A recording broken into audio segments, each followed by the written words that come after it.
Alright, you asked to see a couple of problems, specifically problems 3 and 18 in section 6.4. So here's problem 3. We need to graph point 3.38 on the circle, approximately. And if you'll recall, in radians, because there's no degree symbol, we know this is radians. This is 0 radians and this is pi radians. Well, pi equals 3.14. And it keeps going, 3.14, 169, and so on.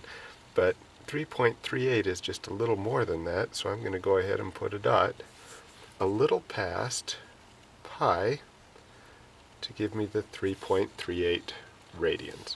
So that's how I plot that one.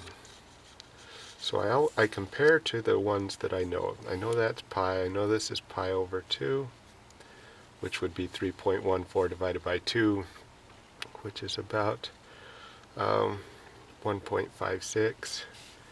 This is 3 pi over 2, which would be 3 times this divided by 2, or 3 times that one. But regardless, we're just comparing this to some of these that we know. And that gives us that answer. Now let's look at question 18. With question 18, we need to remember that S equals R theta. That was one of those equations that we had in the class, and in this case, theta must be in radians for this to work.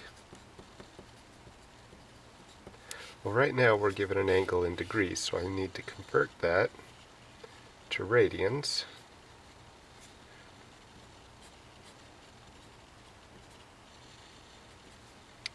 Let's see, that becomes 30 pi over 180. I can divide top and bottom by 10, and then divide top and bottom by 3, and I get pi over 6, which is 30 degrees. We knew that from the unit circle, but in case we forgot, we can always do this. And now we can go to that formula. They tell me S is 6. I'm solving for R. Theta is pi over 6.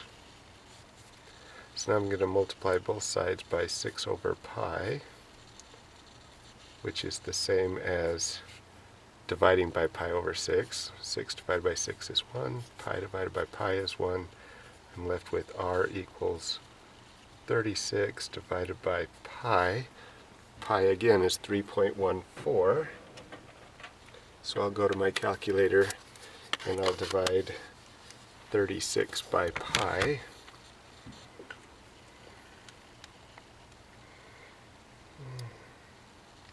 I should know where pi is on here.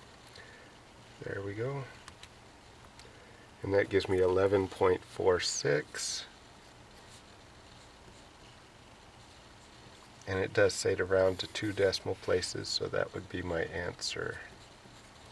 11.46. And it looks like that would be feet. So that's how we do problem 18 on section 6.4.